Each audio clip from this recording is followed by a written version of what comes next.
The fluorescent lights buzzed overhead like trapped insects, their hum a white noise that had become as familiar to Hannah Clarke as her own heartbeat. 20 years of that sound. 20 years of Sacred Heart's emergency department in Houston, where the smell of antiseptic mingled with something darker, coffee gone cold, the metallic edge of blood that even the best cleaning crews couldn't completely erase, the faint copper tang of human suffering that seeped into the walls. Hannah moved through Trauma Bay 3 with the quiet efficiency of someone who had seen worse than most could imagine. Her hands knew this work without her mind having to direct them. Restocking the crash cart. Checking the defibrillator pads. Running her fingers along the sealed edges of sterile packages. Everything in its place. Everything ready. Her sneakers made no sound on the cold linoleum. She'd learned that skill long ago, before nursing, when silence kept you alive. The paramedics' radio crackled from the ambulance bay. Sacred Heart, we're inbound with a 26-year-old male, acute mental status change, non-responsive to verbal stimuli, vital stable at this time. ETA for minutes. She didn't look up from the 4 line she was checking. Just made a note in the mental inventory she kept better than any computer system ever could. For minutes. Plenty of time. The sliding doors burst open at exactly 3 minutes and 47 seconds. 2 paramedics wheeled the stretcher through with practiced urgency, though their body language said routine.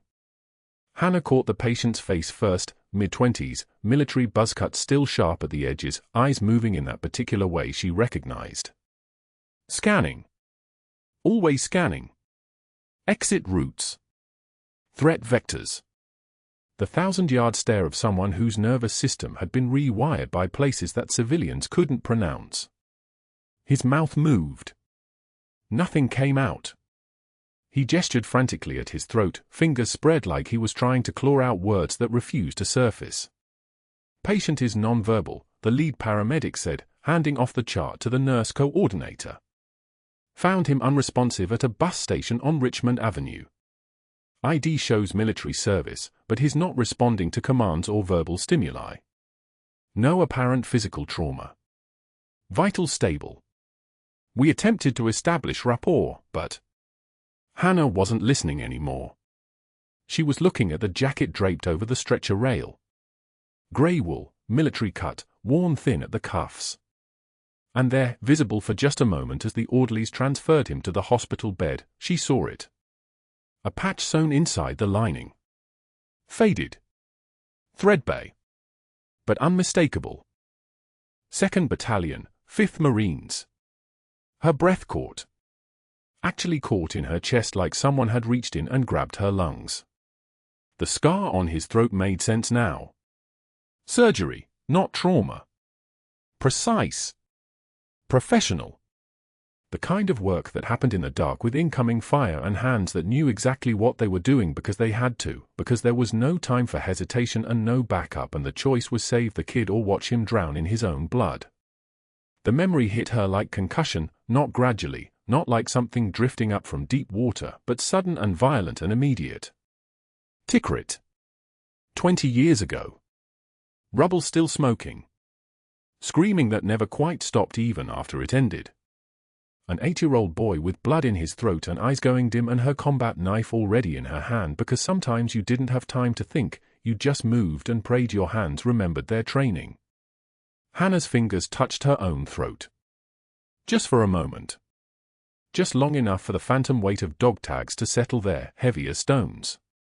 Another psychiatric referral, Dr. Caldwell announced, his voice cutting through the bay like a scalpel. He stood in the doorway with a chart that he hadn't actually read yet, his white coat pristine, his Italian loafers, probably $4,000, clicking against the linoleum. His eyes moved across the patient with the kind of dismissal that came from someone who had never once doubted his own judgment. Add him to the observation list. We're overbooked as it is. Last thing we need is another homeless vet wasting a bed on the taxpayer's dime. The patient's hands moved again. Faster this time. Desperate. Sign language that Hannah recognized from her unit, the quick, efficient gestures that Marines used when stealth mattered. When voices could kill you. His eyes locked onto hers for just a fraction of a second, and she saw something in that look that made every protective instinct she'd spent 20 years burying suddenly roar back to life. She knew that fear. She knew what it felt like to trust no one. To move through a world that didn't understand what your nervous system had learned. To have your voice stolen, not always by injury, sometimes just by the weight of things you couldn't say. "Get him settled in Bay 7, she said quietly. Her voice came out steady. Deferential. Just a suggestion, not a command. Just the kind of thing a nurse who didn't make waves would say. "I'll grab his intake paperwork." The orderlies didn't question her. Nobody ever did. Hannah Clarke had been working at Sacred Heart for 19 years, 11 months, and 23 days. She was reliable. Quiet. She never called in sick, never complained about shifts, never spoke during staff meetings. The kind of nurse administrators pointed to when they wanted to demonstrate institutional loyalty. The kind of nurse people forgot about 5 minutes after interacting with her. She pulled the chart from the rack and moved to the patient's bedside with the kind of calm competence that came from muscle memory older than her medical license. Her eyes tracked his vitals, blood pressure normal, heart rate elevated but not critically, oxygen saturation 98% on room air. Physically stable. Neurologically present. "Can you tell me your name?" she asked, knowing he couldn't. Knowing he wouldn't.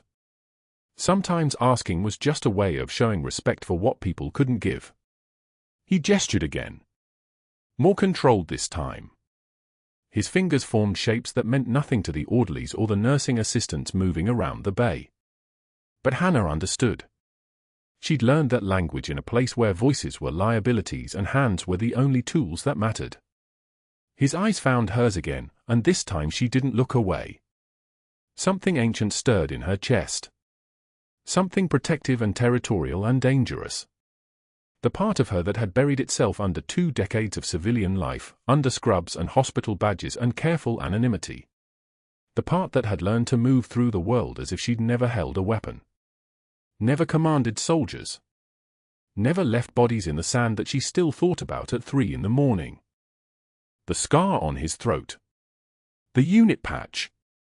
The way his hands moved when he couldn't make words work. The 1,000-yard stare. She was looking at a ghost from a life she'd been ordered to forget. Dr. Caldwell was watching her from across the bay. His expression had changed, subtle, but Hannah caught it. The slight narrowing of his eyes. The way his jaw tightened. He'd noticed her attention. He'd noticed that she was treating this patient differently than the dozens of others who came through Sacred Heart on any given shift. The room seemed to hold its breath, though no one else appeared to notice the shift. The fluorescent lights continued their hum. The monitors beat their steady rhythms. The smell of antiseptic remained sharp in the air. But something had changed. Something fundamental. A door that had been locked for 20 years had just opened a crack, and the woman underneath, the one who'd learned to move like apex predators, who'd operated on a child with her combat knife while rounds cracked overhead, who'd earned a call sign that made insurgents flee before they even saw her face, that woman was waking up.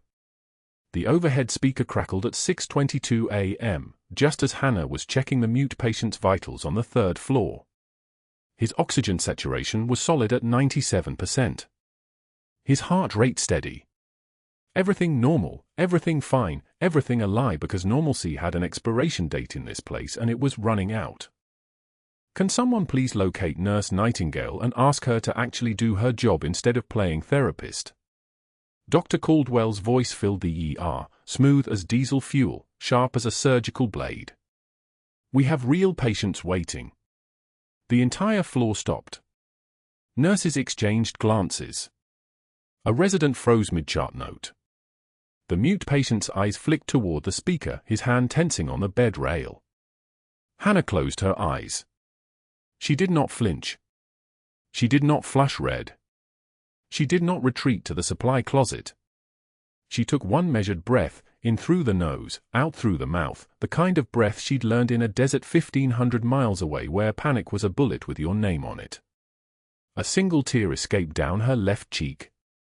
She wiped it away without breaking eye contact with Caldwell, who was smirking from the nurse's station 40 feet away, watching her like a predator who'd just drawn first blood and was waiting for the prey to collapse. "I've survived worse than you, Doctor," Hannah said. Her voice was steady as bedrock.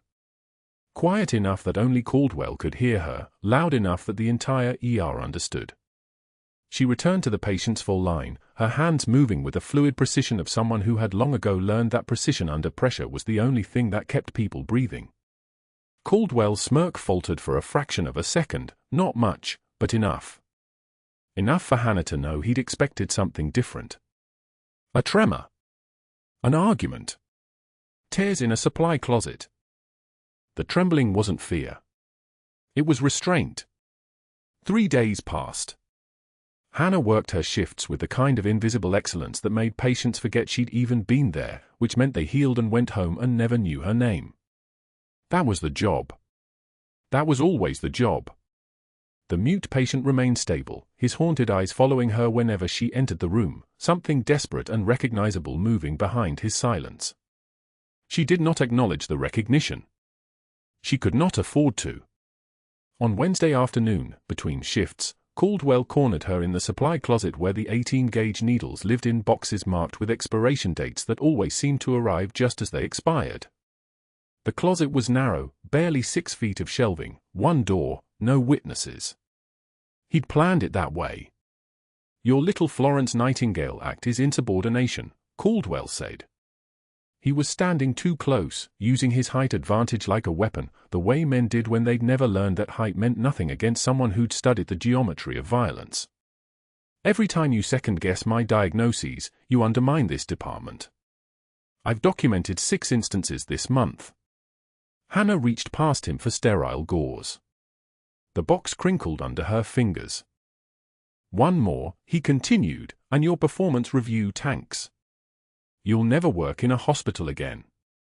Not here. Not anywhere I have a phone. You understand?" She understood. She'd understood the moment she'd spotted the unit patch sewn into the patient's jacket lining and felt something ancient and protective stir in her chest. The thing she'd been trying to bury for 20 years was waking up, and Caldwell could sense it. Predators always knew when something stronger was shifting nearby. It made them desperate. It made them dangerous. Hannah did not respond. Her hands did not shake as she straightened with the gauze box. One breath. One tear, wiped away without breaking eye contact. She walked past him, her shoulder nearly brushing his, close enough that he could smell the antiseptic soap on her scrubs, could sense the absolute absence of fear in her body. "I've survived worse than you, Doctor," she said again, and this time her voice was different, lower, quieter, the voice of someone speaking from experience rather than conviction. She left him clenching his fists in a supply closet surrounded by expiration dates. The parking lot demotion came on Friday, end of the week, when the evening shift was arriving like a flock of birds landing on a telephone wire. 15 staff members climbing out of their cars, witnesses everywhere, which meant Caldwell had timed it perfectly. He wanted an audience. "Clarke!" His voice carried across the asphalt lot. "Effective immediately, you're on permanent nights. Someone needs to babysit the drunks and psychiatric holds, and you seem to have a soft spot for lost causes." Laughter from 2 residents, a reflex, nothing personal, just social animals following the alpha's lead. Hannah stood in her scrubs, a cardboard coffee cup trembling slightly in her hand. Not from fear. From something else. Something older. Something that had been dormant for 2 decades and was now moving in her chest like a second heartbeat. The parking lot fell silent. Everyone was watching. They always were, in these moments, some instinctive recognition that the social order was being rewritten in real time, that hierarchy was being established through ritual humiliation, that the weak one was supposed to break now, to cry, to apologize, to prove that she understood her place. Hannah took one breath. One tear on her right cheek this time, caught in the sodium light like a tiny prism. "I've survived worse than you, Doctor," she said. And this time her voice cracked on the last word, not from weakness, but from the effort of holding back something so vast and powerful that it would burn this hospital to ash if she let it loose. She still reported to the night shift that evening. The skeleton crew, for nurses, 2 residents, 1 attending physician named Dr. Reeves who'd already forgotten her name by the time she clocked in at 11 p.m. The ER was quieter at night but more dangerous, longer response times, fewer resources, the kind of darkness where small problems became big ones before anyone noticed. Hannah checked on the mute patient first thing. He was scheduled for psych evaluation and possible transfer. Caldwell's notes in the chart read, "Patient non-compliant, recommend psychiatric facility." The words were poison. They meant no one would take this patient seriously. They meant if something went wrong, everyone would assume it was behavioral rather than medical, and by the time anyone realized the difference, it would be too late. She noticed his breathing was slightly labored. His color off. A faint pallor around his mouth, like someone being slowly asphyxiated by something no one else could see. She wanted to order tests immediately, but Caldwell had restricted her from ordering anything without attending approval, and attending approval meant going through Dr. Reeves, who was already drowning in a multi-car pileup that had arrived at 10:38 p.m. like a reminder of how fast everything could fall apart. The patient grabbed her wrist during her 2 a.m. check, his eyes desperate, tapping his chest repeatedly. She knew that gesture. Knew it the way her hands had once known how to use a combat knife to open a small boy's throat so he could breathe while rounds cracked overhead and the world was ending in real time. Tension pneumothorax building. Air trapped in the chest cavity, pressure accumulating, collapsing the lung from the inside out. Silent. Invisible. Fatal if no one acted. But that wasn't the worst part. The night shift at Sacred Heart moved like a different organism entirely. Fluorescent lights hummed their monotonous prayer over an ER that had shrunk to a skeleton crew, 2 nurses where there should have been 5, 1 resident where there should have been 3. The waiting room held only an elderly man with chest pain who'd been triaged and sent to cardiac, a teenager with a twisted ankle icing in the corner, and the kind of silence that made time feel negotiable. Hannah had worked nights before, years ago, but never like this. Never with Caldwell's fingerprints all over the staffing sheet like a threat written in scheduling software. She moved through the fluorescent glare with the efficiency of someone running calculations 3 steps ahead. Her scrubs had darkened patches of sweat at the shoulders, the ER was always too warm or too cold, never anything in between. The ventilator in Bay 4 wheezed its mechanical rhythm, steady and persistent. That was where he was. The mute veteran. The boy she'd pulled from rubble in Tikrit when he was 8 years old with a collapsed airway and lungs filling with blood. Now he was 28. Now his eyes tracked her every movement. The chart at the nursing station showed what Caldwell wanted shown: stable vitals, stable oxygen, stable everything. But Caldwell wasn't here. Caldwell was asleep in a suburban house with a wine cellar and a wife who didn't know he'd made 4 phone calls today to people who mattered. Hannah was here. And she had learned to read the space between what machines reported and what bodies whispered. She checked on him at 11:24 p.m. Nothing unusual in his appearance. He was asleep, or appeared to be, his head turned toward the window where Houston's skyline glowed like a promise someone had already broken. His oxygen sat at 94% on the monitor. Normal. Good. The kind of number that let you believe everything was fine. She adjusted his blanket anyway, the motion casual, a gesture that wouldn't trigger any alert from the nursing station. Her hand brushed his shoulder. She felt him tense, then relax. Recognition lived in that small muscular shift. He knew her. Somehow, impossibly, he knew. At 12:34 a.m., she returned. Same reason. Different observation. His oxygen had drifted to 92. Probably nothing. Probably just patient movement, position change, the kind of fluctuation that happened 300 times a night in any ICU. But Hannah had spent 2 decades learning to hear what the body was trying to say before it shouted. At 1:18 a.m., she came back again. This time his oxygen had fallen to 89. The telemetry rhythm on the monitor was unchanged, still sinus, still regular, still the visual equivalent of a lie. But something was wrong. Something was moving slowly through his chest like a silent predator, methodical and patient, working toward a kill. She stood at the foot of his bed for 90 seconds, reading him the way Major Hannah Clarke had learned to read wounded men in the dark, by listening to the breathing pattern, by watching the color of skin, by feeling the air pressure change around someone whose body was beginning its final conversation with physics. His breathing had become labored. Not dramatic, not gasping, not the kind of obvious respiratory distress that would have triggered alarms. Just harder. Like he was pulling air through progressively narrower pipes. His skin had taken on a dusky pallor beneath the fluorescent wash, a grayish-purple tint that told her his oxygen saturation was probably already lower than the monitor was reporting. The pulse oximeter was adhesive tape and light and hope. It wasn't always right. At 2:15 a.m., she stood in the supply room with the door closed, hands gripping the edge of a shelf that held sterile gloves in 20 sizes. The room smelled like antiseptic and plastic packaging. Her breathing was controlled. Measured. The way she'd taught herself to breathe in rooms with no good options. The mute veteran had a tension pneumothorax developing. That much was certain. A small tear in his lung tissue was allowing air to leak into his chest cavity with each breath, slowly collapsing his lung like a balloon with a pinhole, except the pinhole got bigger with every exhalation because the air couldn't escape. Pressure building. Pressure that would eventually collapse his other lung. Pressure that would stop his heart. He probably had another 10 minutes. Maybe 15. Maybe less. What she couldn't do, contact Dr. Caldwell. He'd made it clear through every available medium, overhead pages, supply closet threats, parking lot humiliations, that this patient was not her concern.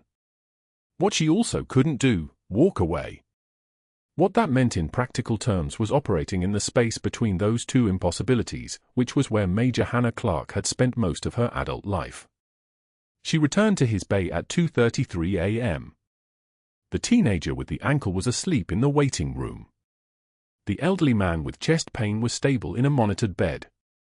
The other nurse, a good one, overworked and exhausted, was charting in the back office, 300 feet away through a corridor designed to maximize distance and minimize oversight. Hannah pulled the curtain around his bed. The metal rings made a sound like a soft accusation sliding along the rod. His eyes opened immediately. Consciousness returning like a reflex. Like he'd been waiting for her. "I need to check something," she said quietly. 10 words. Maybe less. Just enough information to frame what was about to happen as routine care. She peeled back his gown. The tape restraints holding his full were still intact, security measures from Caldwell's orders, as if a traumatized mute man needed to be pinned down like evidence. She found the 5th intercostal space by touch, her fingers reading the geography of his rib cage the way someone reads Braille. The muscle memory of 2 decades compressed into 30 seconds of physical assessment. His breathing had become almost shallow now, the kind of respiratory pattern that came from lungs working harder to move the same volume of air. Pressure was building. She could feel it in the tone of his chest wall, in the way the tissue resisted her examination. Pneumothorax. Tension pneumothorax. The kind of thing that killed quietly. She straightened up and began moving, her hands reaching for the code cart before her brain finished issuing the order. The code cart lived at the foot of his bed like a promise that help was always seconds away. A promise that was usually true. She knew it would be true here too. Dr. Reeves was the night medicine resident, competent and steady, the kind of doctor who showed up when you called and trusted the nurses who worked beside him. She was reaching for the phone to page him when the monitor alarm finally registered what Hannah's hands had already known. His oxygen sat at 68. Dropping. His heart rate climbing toward 130 like a thermometer in a fever. The machine was finally catching up to the crisis that had been developing in silence for hours. "I'm in Bay 4, she said when Reeves answered, her voice carrying the particular quality of calm that came from being past the point of panic. Tension pneumothorax. Deteriorating fast. On my way. She had already located the scalpel by the time he arrived, a 15-blade, sterile, from the crash cart. She had already run her fingers across the boy's chest again, marking the exact point where she would need to make the incision if it came to that. The fifth intercostal space. The mid-axillary line. The same geography she'd charted under mortar fire in a basement in Tikrit with a kid who was bleeding out and nothing but a combat knife in her hands and a prayer that she was remembering her anatomy correctly. Reeves burst through the curtain at 2:51 a.m., still buttoning his coat, already reading the monitor. He saw her preparation, the way her hands were positioned, the look in her eyes that said she'd already made the decision to do what needed doing. Get him moved. Procedure room. Now. It wasn't a request. It was a command, the kind of voice that meant he'd made the assessment in approximately 3 seconds and reached the same conclusion she had. They moved him together. The stretcher wheels squeaked against the tile floor like small animals protesting the urgency. His oxygen continued its descent, 65. 62, 61. The monitors kept pace with the falling numbers, each beep a metronome counting down toward a threshold beyond which only emergency intervention mattered. In the procedure room, Reeves performed the thoracotomy with equipment and backup and the kind of deliberate precision that came from training and proper supplies. A small incision between the fifth and sixth ribs. The slow spread of surgical retractors. The careful visualization of the lung tissue beneath. When he cut through the pleura, the hiss of air escaping was almost musical, the sound of pressure being released, of a body getting its second chance. The mute veteran's oxygen began climbing almost immediately. 72, 78.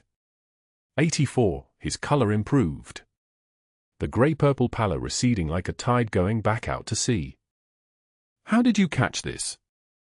Reeves asked, his eyes still on the field, his hands still moving with practiced efficiency.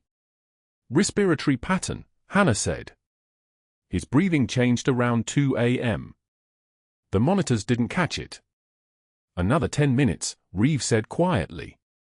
He'd be dead. You know that, right? She did know it. She'd known it since 2:15 a.m. when she was standing in the supply room with her hands gripping a shelf like it was the only thing keeping her tethered to a world where Major Hannah Clarke was just a nurse and not someone who'd spent her entire life pulling people back from the exact edge where this boy had just been standing. At 5:51 a.m., as Hannah was finishing the cleanup from the procedure bay, Dr. Caldwell arrived early for day shift. There was no good way to read the expression on his face, it moved through several configurations too quickly to process. Recognition. Realization. Rage. He pulled her aside before she could move away. His voice was very quiet. You went around me. I did what the patient needed. You made me look incompetent.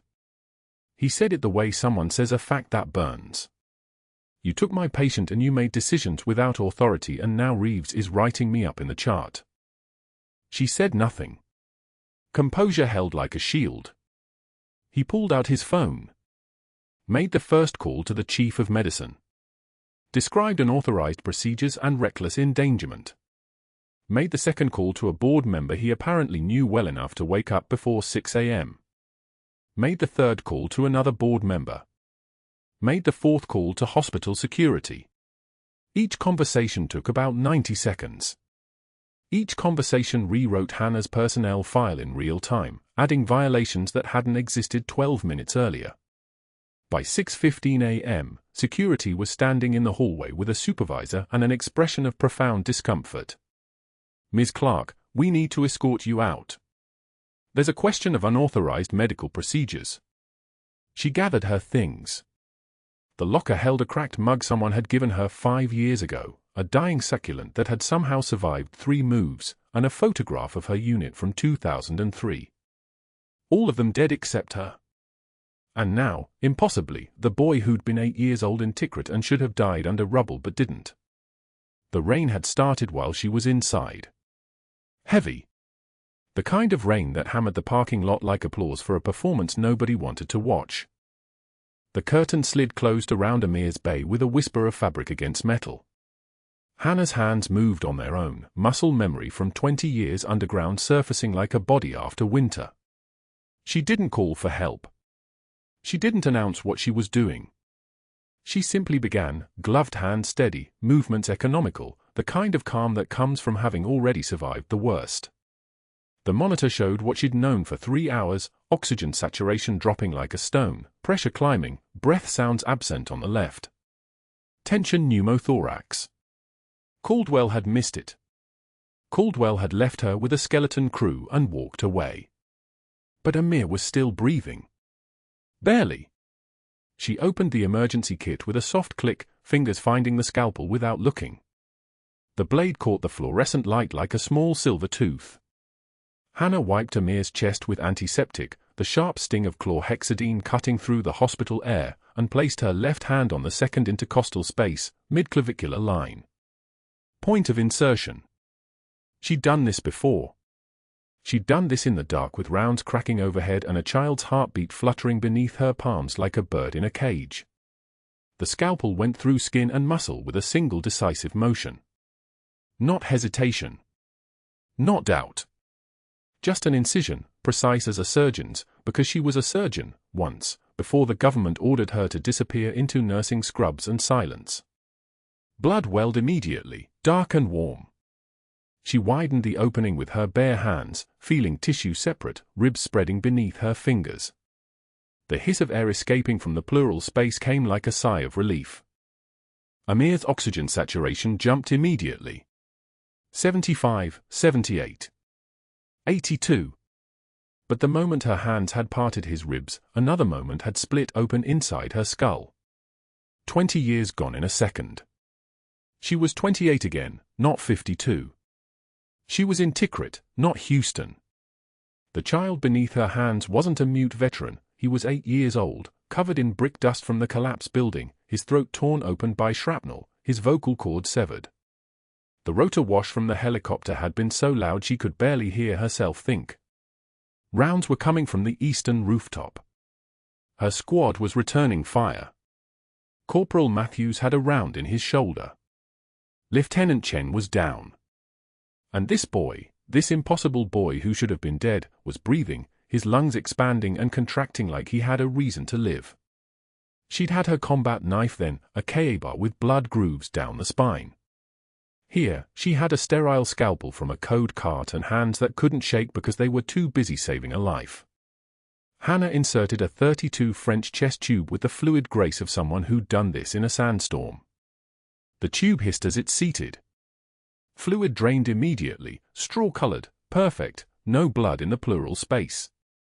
Amir's breathing became less frantic. His color improved. The monitor climbed, 84. 88, 91. Sinus rhythm steady at 92. She secured the chest tube with a single silk suture, her stitches so tight and even they looked like they'd come from a machine. Then she stepped back, peeled off her gloves, and looked at the veteran's face. His eyes were open. He was crying. But he was alive. He was breathing on his own. He was looking at her like she was the only real thing in the room. Hannah cleaned her hands at the sink, cold water running over her knuckles. She didn't rinse the blood off slowly. She didn't stand there processing what she'd just done. She rinsed. She dried. She moved. That was how soldiers survived, they moved. They didn't think about Tikrit.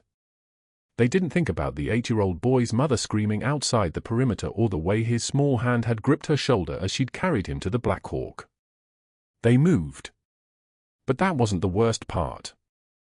Within 45 minutes, Dr. Caldwell had made 4 phone calls from his office. Hannah knew because the night supervisor, Maria, had heard him through the wall. Angry voice. Words like unauthorized, dangerous, liability, protocol violation. By the time the sun came up, his calls had rippled through Sacred Heart's bureaucracy like poison in water. The chief of medicine wanted to see her. The chief nursing officer wanted her statement. Security had already been called. They took her to administration on the 4th floor, where the hallway smelled like furniture polish and desperation. The chief of medicine, Dr. Warren, sat behind a glass desk with a tablet in front of him. His face was the worst part, genuine regret mixed with institutional necessity. He'd liked her. For 11 years, he'd liked her? But you couldn't like someone more than you liked your job. Hannah, he began, and that single word was a eulogy. I've reviewed Dr. Caldwell's report and the patient's chart. There's significant documentation here of procedures performed outside the scope of nursing practice. The scalpel incision. The chest tube insertion. It was emergency intervention, Hannah said quietly. The patient would have died in 5 minutes. Caldwell didn't respond to the page. I did what was necessary. That's exactly the problem.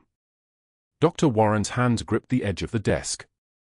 If you have medical training, licensure, you need to disclose that.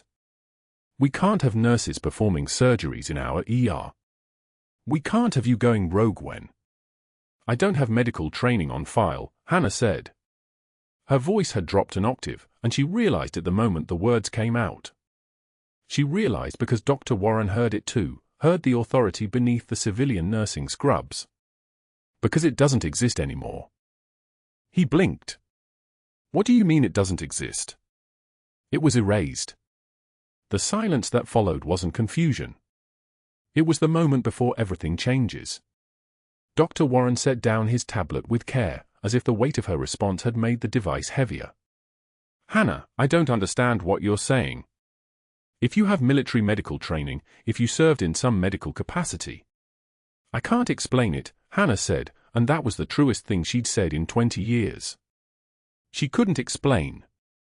The government had made that very clear 2 decades ago. You don't exist anymore, Major Clarke. Your records are classified. Your service is classified. Your name is classified.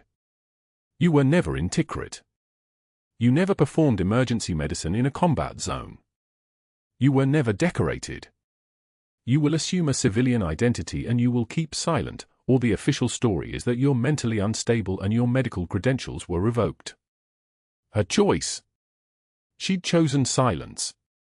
Dr. Warren studied her for a long moment. Then he nodded to the security guard standing in the doorway. Process her termination, he said quietly. Documented cause, performing procedures outside nursing scope of practice, insubordination, patient boundary violations. Have her escorted from the building. The chief nursing officer added her own notes to the file, clinical and efficient. Each accusation was technically true. The scalpel incision, unauthorized. The chest tube, outside protocol. The decision to intervene without explicit physician order, absolutely insubordination. But they were true stripped of context, true with the blood washed off and the desperation erased. True in the way that a soldier standing in the rubble of a bombed hospital was just a trespasser on a construction site. Security walked her to her locker. She had 3 minutes to remove her personal items. A cardboard box was provided, the kind that had probably held thousands of employee terminations. She opened her locker and gathered what was there, a cracked ceramic mug with Semper Fi printed on it in letters so faded they were barely visible. A dying succulent in a plastic pot that she'd been keeping alive for 6 years, the kind of small act of commitment that soldiers use to convince themselves they're still human. And a photograph. Just one. Her unit in Tikrit, April 2004. 12 Marines in desert camouflage, standing in front of FOB Shank's main gate. All of them smiling. All of them young. All of them dead now except for one. Hannah placed these items carefully in the cardboard box. She didn't hurry. The security guard waited. She didn't cry. Not in the locker room. Not walking past day shift arriving for their morning briefing, their eyes dropping away from her like she'd become contagious. Not when her badge was deactivated with a soft electronic beep, access denied. Not when the doors to Sacred Heart slid closed behind her and she stepped into Houston's sweltering heat. But the moment she walked 3 blocks away and a bus stop came into view, the rain started. It came without warning, dark clouds rolling in from the Gulf like an invasion, and then the sky simply broke. Hannah was at the bus stop when it hit, sheets of water hammering the pavement like applause for a performance nobody wanted to watch. She stood there with the cardboard box dissolving on her lap, the corrugated sides going soft and weak. The succulent tipped over inside. Soil spilled onto the photograph. Rain came through the box, dark and wet, mixing with the potting soil and turning it into mud on her unit's smiling faces. A young woman at the bus stop had a newspaper held over her head. She glanced at Hannah, noticed the uniform scrubs visible in a cardboard box, the way water was streaming across her shoulders without any apparent effect on her. "Rough day?" the woman asked. Hannah looked at the photograph beneath the mud and rain and soil. At Corporal Matthews, who died from an IED in 2007. At Lieutenant Chen, helicopter crash, 2009. At Sergeant Major Rodriguez, sniper round in Fallujah, 2005. At all the others whose names she'd stopped saying out loud because saying them meant remembering, and remembering meant feeling, and feeling meant becoming the kind of person who couldn't keep living. "You could say that," Hannah replied. She stayed at the bus stop for 2 hours. 3 buses came and went. She didn't board any of them. She sat in the rain with a cardboard box falling apart and stared at a photograph that was no longer a photograph but a memory dying in real time. The succulent's leaves were turning transparent. The mug would probably break when it dried. The unit patch in her locker, the one sewn into the jacket lining that had triggered all of this, was the only thing that wouldn't dissolve. A man walked past holding an umbrella, then doubled back. "You need help? Are you waiting for someone?" "Yes," Hannah said, but she didn't say for what. Not for the bus. Not for rescue. Not for anything that could actually arrive. She was waiting for the government to come, probably. For someone to realize she'd surfaced and correct that mistake. She was waiting to understand why 20 years of silence had been necessary if it could be undone by a single word, Reaper, spoken by a mute man who shouldn't exist either. The rain didn't stop. By evening, it had become the kind of rain that feels permanent, that feels like it's always been there and always will be. Hannah sat at the bus stop until the station closed at midnight. Then she found a parking lot with an overhang and stood beneath it, watching the city lights blur through the storm. Somewhere in Sacred Heart, Amir was breathing. Somewhere in his apartment, Dr. Caldwell was reviewing his personnel file documentation, preparing tomorrow's narrative. Somewhere in an office she'd never seen, the government was being notified that Major Hannah Clarke had surfaced in an ER in Houston and performed classified emergency medicine and spoken her name into the record. The rain hammered down. Hannah held the dissolving cardboard box and waited for what came next. 2 days after the rain stopped, Hannah walked back into Sacred Heart's HR department wearing clothes she'd bought at a Target, grey jeans, a neutral sweater, nothing that marked her as anything but a woman collecting the last remnants of a life. The cardboard box had been replaced by a manila envelope. She didn't expect anyone to notice her. Invisibility had always been her superpower. The HR coordinator barely looked up from her desk, sliding the severance check across the laminate with the efficiency of someone who'd done this before. 5 weeks of pay. A letter citing unauthorized medical procedures and a violation of protocol. Standard termination language for someone the hospital had already decided was expendable. But that wasn't the worst part. What happened next didn't just silence the room, it changed everything. The elevator doors opened on the ICU level. Hannah was stepping in when a hand grabbed her wrist. Not hard. Desperate. She turned and there he was, Amir, the mute veteran, awake, his dark eyes clear for the first time since he'd arrived. He was supposed to be sedated. He was supposed to be recovering in incremental silence. Instead, his fingers dug into her wrist like he was anchoring himself to solid ground, and his damaged vocal cords forced out a single rasping word that sounded like it was being pulled from the depths of his chest, Reaper. The fluorescent lights overhead buzzed their mechanical hum. Hannah's breath caught. Not because he'd spoken, she'd heard those damaged chords before, 20 years ago in a courtyard in Tikrit, performing emergency surgery with a knife while rounds cracked overhead. But because he remembered. Somehow, across 2 decades and an ocean and a completely different face, the boy she'd saved had carried a phantom memory of the woman who did it. "Don't try to talk," she said quietly, reaching to adjust his full line. Her hand was steady. Her voice was steady. but her chest was constricting like something was wrapping around her ribs.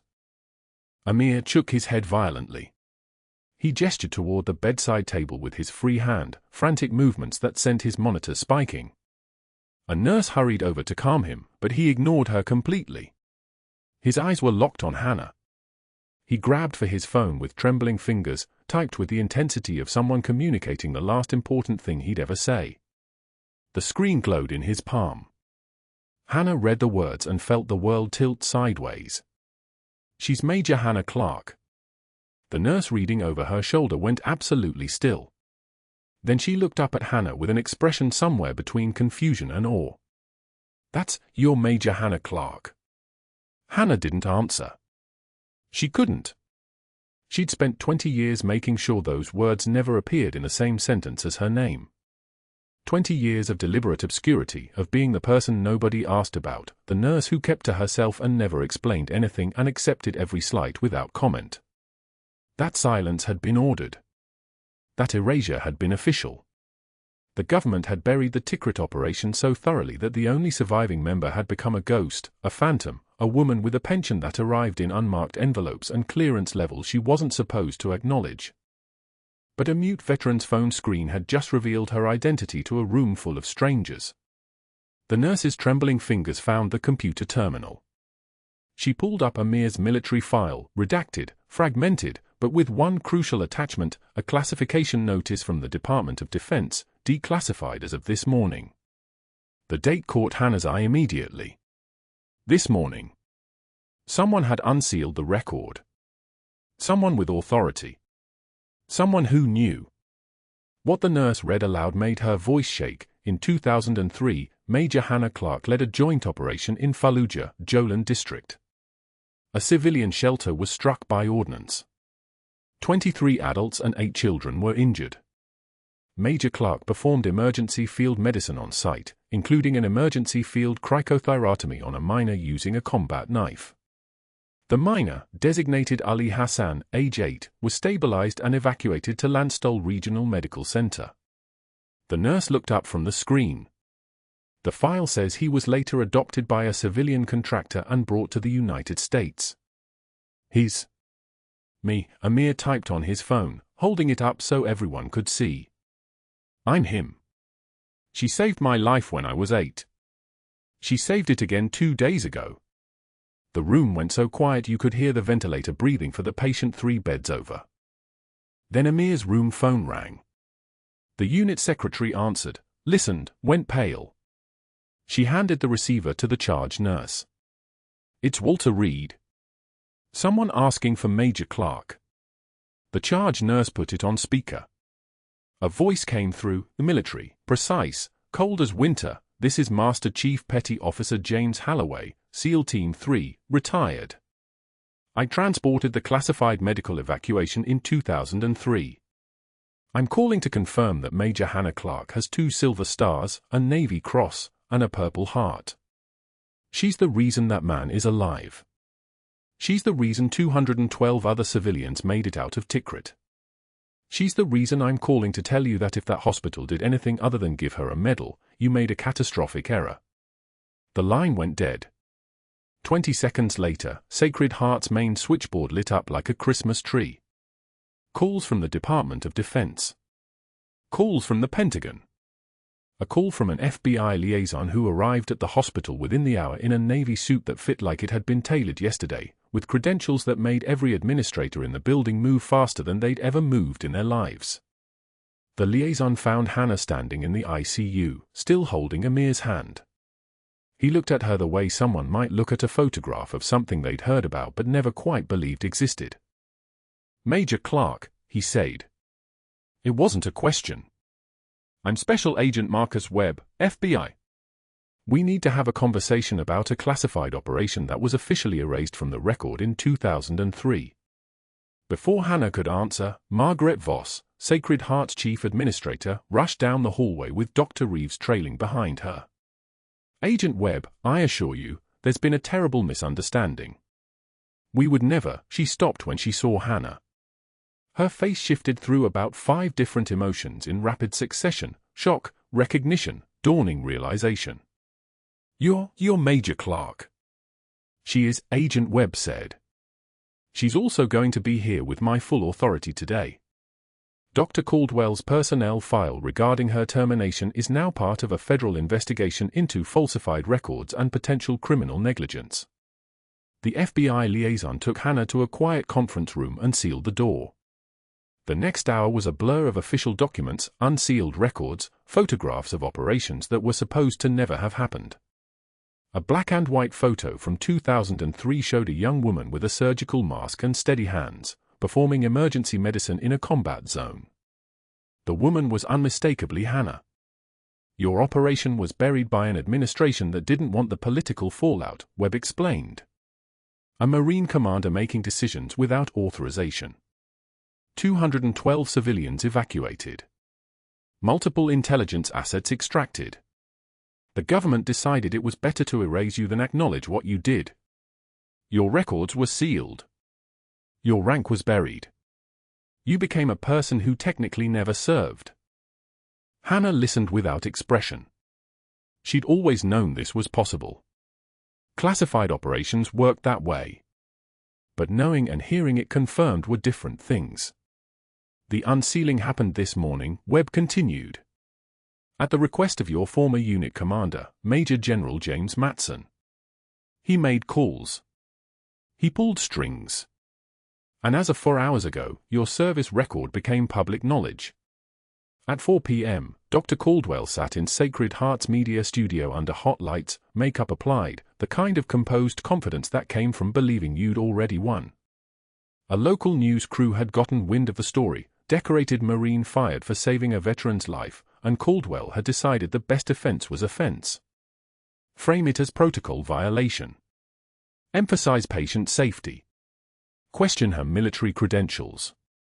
He'd done this dance before. The interview, a sympathetic local anchor named Patricia Chen, started with the soft questions. Dr. Caldwell, can you help our viewers understand why this nurse was terminated? Of course, Patricia. Patient safety is our top priority at Sacred Heart. Ms. Clarke, despite her claimed military background, which frankly we've been unable to verify. The phone in the studio rang. The producer's face went white. She whispered something to Patricia, whose expression shifted from sympathetic to something else entirely. Dr. Caldwell, we have a caller. Retired Marine General James Matson, declassified this morning as a command authority on Major Clarke's operation. Caldwell's jaw tightened. I don't think. General Matson, you're live. Thank you for joining us. A voice came through the studio speakers, gravelly, seasoned, the kind of voice that had given orders that people obeyed without question. Dr. Caldwell, I'm looking at Major Hannah Clarke's service record. Declassified as of this morning. She saved 47 lives in direct combat operations. 47. She carried wounded Marines through enemy fire. She performed field medicine that Navy surgeons said was tactically impossible. And she did all of this while you were still in medical school figuring out which end of a scalpel to hold. The camera cut to Caldwell's face. Color was draining from it like someone had opened a valve. Major Clarke was forced into silence by her country, the general continued. She served in the shadows for 20 years, never asking for recognition, never breaking her oath, never telling a single person about her service. And you had her escorted from a hospital like a criminal because she threatened your professional ego. Caldwell tried to interrupt, but Matson's voice cut through. I've made calls today, Dr. Caldwell. To your medical board in 3 states. To your former colleagues at Massachusetts General who can speak to your pattern of behavior. This interview is going to be the last time you speak as a physician with any professional authority. The line went dead. Caldwell sat frozen under the studio lights, his face cycling through red to red again while 20,000 people watched live. Patricia Chen sat in perfect professional silence. The hashtag #FindReaper was trending on 3 social platforms before the segment even ended. By evening, Caldwell's phone was ringing with calls from his lawyer, his board of directors, the State Medical Association. By midnight, the formal complaint had been filed, not just for the Hannah situation, but a documented pattern of falsified records, intimidation, and misconduct spanning 3 hospitals across 12 years. His medical license was suspended pending investigation. His future, once so assured, had compressed into something small and frightened. The next morning, Hannah sat in the ICU next to Amir, watching him sleep, the unit patch from inside his jacket sitting on the bedside table between them. Someone, probably Margaret Voss, had framed it. A simple black frame with the faded patch clearly visible, 2nd Battalion, 5th Marines. The patch she'd sewn into his jacket lining the day they evacuated him, a marker, a promise, something to carry into a different life. She'd spent 20 years waiting for this moment to destroy her. Instead, it felt like breathing for the first time since 2003. "Thank you," Amir said quietly when he woke. His voice was rough, but it was his voice. "For everything. For coming back. For saving me again." Hannah squeezed his hand. "You saved yourself, Amir. I was just there to help." "They're calling you a hero online," he said. "Everyone's talking about Major Clarke, the Invisible Marine." Hannah smiled slightly. The quietest person in the room might be holding it all together. Amir nodded like he understood something fundamental. Maybe he did. He'd been saved by someone the world forgot, only to become the reason that person could finally step into the light. 6 months later, Hannah wore her rank openly at the Houston VA Medical Center, where her name badge read Major Hannah Clarke, USMC, RET, and where Amir came by in his paramedic uniform with coffee, ready for another day of saving lives. Dr. Caldwell sold supplemental insurance from a folding table in a strip mall while his medical license remained suspended. Sacred Heart had settled quietly. And the faded unit patch sat framed on Hannah's desk, next to a photo of Amir smiling in his dress blues, not mute, not broken, but alive and whole and finally free. If you've ever been told you didn't belong somewhere, that you weren't enough, that your service didn't matter, subscribe now. Because the world needs to know that the quietest person in the room might be the one holding it all together. Like, comment, and share this story with someone who needs to remember that their invisible strength matters more than anyone knows.